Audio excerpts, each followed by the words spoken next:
বলেছেন, তুমি যাকে আমার চেয়েও বেশি ভালোবাসবে আমি তাকেই তোমার থেকে দূরে নিয়ে যাব এবং তোমাকে একা করে রাখবো।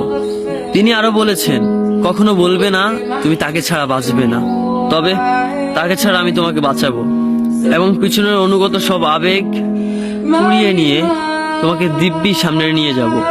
তুমি কি দেখো না, ঋতুরা বদলে থাকে, ছায়া দেয় যে গাছটা শুকিয়ে গেছে।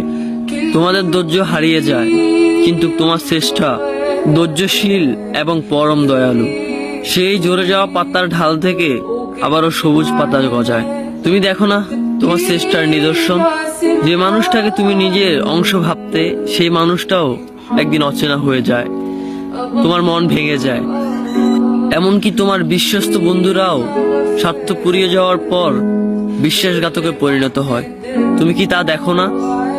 যে মানুষটাকে নিজের জীবনের চেয়েও বেশি ভালোবাসতে, সেই মানুষটাও প্রতারণা করে। তবে তুমি কেন চেষ্টার বিমুখ হয়ে মানুষকে ভরসা করো?